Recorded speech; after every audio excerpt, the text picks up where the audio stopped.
Let's kick it off with co-governance. It is very much an issue front and centre in politics. Many people are afraid of co-governance. Many people embrace co-governance. But, man, it is the issue du jour. And a co-governance agreement was signed between the local Turangi Hapu and the Taupo District Council over the weekend. The Mana Whakahono Arohi Agreement, signed on Saturday afternoon, covers the Resource Management Act, the Local Government Act and the Reserves Act, and it was agreed between the parties after prolonged discussions. Spokesperson for the Ngāti Turangi Tukua called the agreement a groundbreaking moment for the community. And says the deal, or indicated the deal might be an opportunity for growth, which Turangi certainly desperately needs. Well, the Mayor of Taupo District Council, David Trewavas, has said the council will embrace the move, saying that it just absolutely makes sense for the area going forward. How will this agreement affect, though, that community? Joining us now is the Mayor of Taupo, David Trewavas. David, welcome to the program. Or do we have David there? Good morning. How are you? Very well, thank you, David. Can you hear me? Yeah, I've got you loud and clear now, my friend. Cool. All right, this agreement on Saturday, where does it cover? The entire Taupo district? No. Just the Mati Turangi Tukia area, which is the township of Turangi and a little bit either side. So just there, which is all privately owned by them, by the iwi. It was confiscated in the 50s to do the hydro power station and do all those works down there, which at the time we put magnificent projects for the country, and which they still are.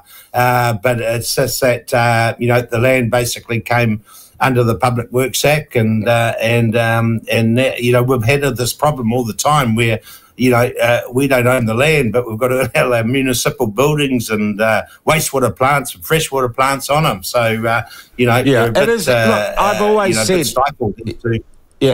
David, I've written columns about Turangi and what a remarkable spot it is, and wondered why it isn't, to be honest, like Queenstown. It is a super interesting place. Perhaps the Queenstown Wanaka situation, Yeah. All right, so what does this deal in effect mean? What does it change? If the local iwi or hapu already owned the land, why did they have to do a deal with you, for goodness sake? Well, just to confirm up that, every time we want to do a consent or want to adjust our buildings or put a new wastewater plant in, that we're in a partnership model, that we talk to them. And you know what it's like. If you own some land and, you're deciding to do some plans on it or whatever, you have access to the land, no problems there. But, wouldn't you take your partners along with you and discuss what they I'm just trying, are they your partners or are they your landlords? Are they your partners or your landlords if they own the land? Yeah, a bit of both, really, I suppose, and that's what formalises the agreement, that we work together in developing this town further. As you said before, this could be the Wanaka sort of situation to Taupo, So it's been just a bit stifled over the last 20 years, where we've had plans to go ahead. We've provided money for the community, but we just haven't been able to get these projects underway. So formalising a partnership like this, why haven't you? Yeah, why haven't you been able to get these projects underway? Basically because we haven't been able to get all parties to the table. Now they have to, by structure and by committee, in the mana whakahono, is that we have this formal committee that will make these decisions. Okay, why weren't people coming to the table before? All sorts of reasons, a bit of a bit of hurt. Well, what's from the 50s. Can you just explain? Hang on, David. David, what's my? My is upset and disappointment, that sort of thing. I'll tell you what happened. An old Kui told me the bulldozers were coming down their driveway of their house to take their house away as they were going to school. And I tell you what, Sean, when was this, David? David, when was this? When was this? In the 50s. In the 50s. They're still alive. Yeah. They're still with us. Yeah. But hang on. I'm still asking you, why did you need this agreement? Why did you need this agreement if the problem was just people coming to the table? Are you saying that local Māori have been stonewalling or refusing to engage hitherto in the development of Turangi? Obviously, Turangi's grown in a conservative way. It's grown in a conservative way, but we would have liked to put more facilities in there. Basically, they said, well, let's formalise. See, this was the second. Well, no, David. Let's get back to it. So you wanted to put more into Turangi. You've wanted to spend more public money in Turangi to improve facilities. Why haven't you been able to? Because we haven't been able to get everyone to agree. When you say everyone... On what was going to happen on their land. Okay, so you're basically saying that local Māori have been stymieing investment in Turangi. No, I wouldn't say that, but it's been more difficult when we've been wanting to put buildings and municipal facilities on land that we don't own. So I'm not exactly saying that. It's from our side as well, from various councils over the trienniums too, haven't been able to agree because they say, well, why should we put this on not our land? It's not our land. Right, okay. Well, I presume you'd lease it off them or you'd sign a long-term lease, wouldn't you? Yeah, we could do, but this gives the rights effects to the owners of the land. Well, you could do. Why didn't you? It's a committee. No, David, why didn't you sign long-term leases? What was the point? It sounds to me like you had people who were holding up the town. Because there wasn't the appetite. Yeah, there wasn't the appetite from the councils over the years to do that. Okay. Has any money changed hands for the creation of this agreement? No, absolutely not. No, none whatsoever. None whatsoever. A lot of hooey and a lot of meetings to get to this formal agreement, and as I say, So the formal agreement is what essentially in practical terms, then, David? That we will work together, have a joint committee. That will make decisions on the land in Turangi Tukia. The land that is owned by the local hapu. By the local hapu, correct.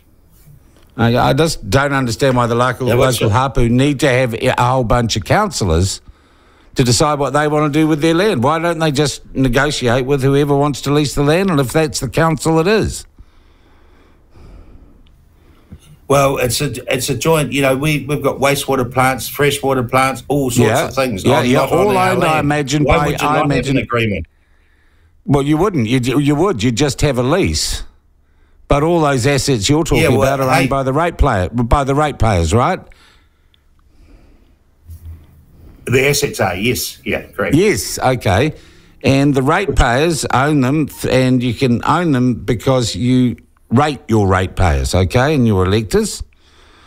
So they have, the old saying, no taxation without representation, right? So I'm just trying to figure out why you need to have this agreement when there are commercial options available. Yeah, it's quite simple. It's quite simple, Sean. We want to take this town forward and make it make it more beautiful than what it even is, and we've got no land to do it on ourselves. So why wouldn't you work with the landowner to facilitate? Well, you would. You'd get a lease. You'd get a lease, and you'd work within local bylaws to develop the land and zone the land, right? Why would they want to lease it to you? Well, I don't know, because you might give them some money, David. David, you might give them some money for the lease. That's how it generally works. They might not want any money. Okay, then the town doesn't go forward, and that's their call. isn't it? Well, the thing is, they don't want it not to go forward. So that's why they say, well, we've got this land. Hey, council, you come along. You can use our land in this agreement. We won't charge you. Okay, that's a nice deal. Okay, yeah. Isn't that great for the ratepayer? Isn't it fantastic? Well, for the ratepayer? I don't know. The proof of that pudding will be in the eating. Do the local hapu get any rights to tithe businesses or locals or to make income in the area?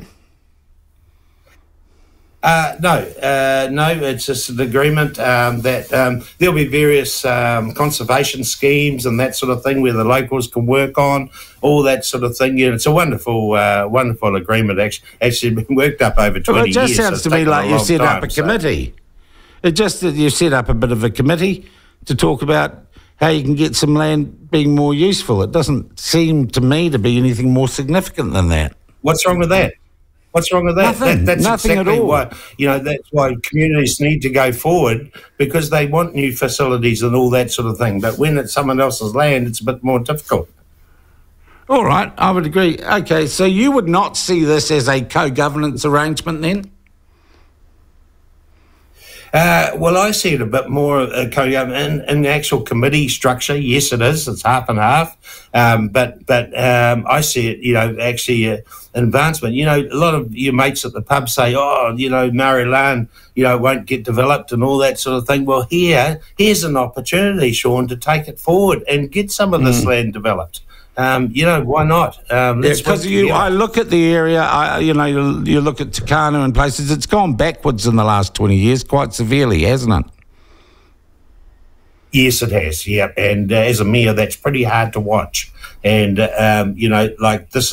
this is why we've come together to try and take this place forward.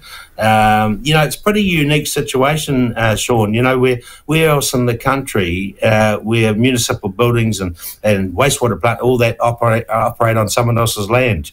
That's why I need Have you got plans, or is the committee? Yeah. Has the committee's got plans for a wider reinvigoration of Turangi and its surrounding areas? Absolutely. We keep on putting projects in the long-term plan and all that sort of thing, and we've got huge plans for Turangi. We believe that it's the opening. It's a gateway to the national park, or as you've written about before. Sean, what a wonderful. Well, I spend an awful lot of time there, and have my whole life. Yeah. But I also note there is a lot of land just out of town that seems to get cleared, and literally over decades gets cleared for planting something, and then it goes back to bush, and then it gets cleared again, and then there's nothing done with the land. Yeah. Are those the sort of areas that you're looking to develop more? Absolutely. It's like everywhere else in the country. There's a shortage of housing, shortage of of community facilities and all that sort of thing. So, absolutely, we've got big plans for Turangi, and it rightly deserves it too. So you've got this committee for developing. Yeah, this committee for developing Turangi. Is that a subcommittee? Yeah, is it a? What I'm trying to understand is that the local body, or simply a subcommittee of the local body? No, we've had an existing community board there for a number of years, very, hard-working community board. So this will replace the community board, a very, very... so the community board was elected. Yeah, so the community board... No, David, so the community board was elected, right? Yes. Yeah. And elected by ratepayers. Correct.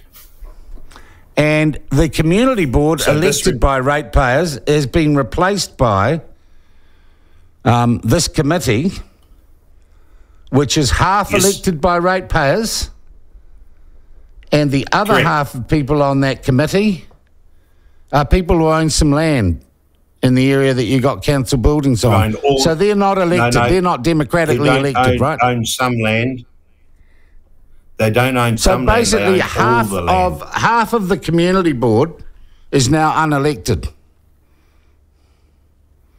Correct. Representatives of the owners of the land that we want to do stuff on. Yeah, but owners of land don't get on to councils anywhere else. without being elected? I don't know where. Yeah, Can you see the fundamental problem we've got? Can you see the fundamental problem we've got here? We are replacing a democratically elected organisation with one that is half not democratically elected. In this case, it's the owners of the land. Yeah, no. The owners of the land are ratepayers. Okay, why don't you move your facilities off their land? It just seems very strange that to facilitate a better relationship with your landlords, you invite them to replace democratically elected representatives on a statutory board. Why not? Because it's not democratic. Well, it's because we don't own the land, It's quite... No, you keep simple. Coming back to that. Then move the council buildings. It doesn't matter if you don't own the land. This is the most...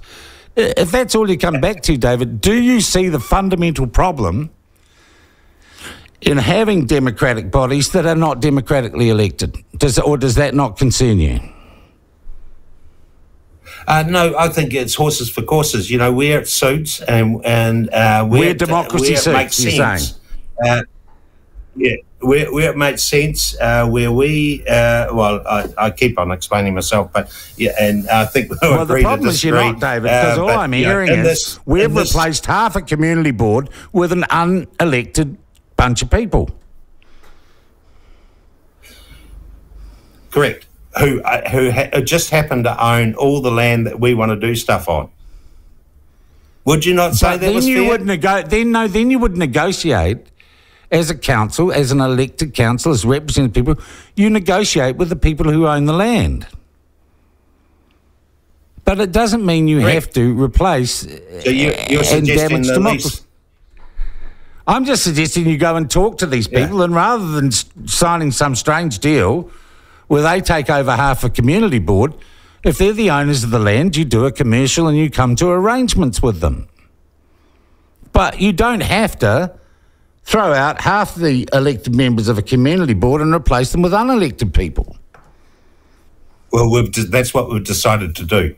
And who decided to do that? Who decided to do? Who's we? And that's what the treaty settlement was. Oh, so this is a treaty settlement? Yes. Is this a treaty settlement? We're affecting the treaty settlement. Yes. Under whose instruction? And it was the second one. It was the second one in New Zealand. It was signed over 20 years ago. So we've been,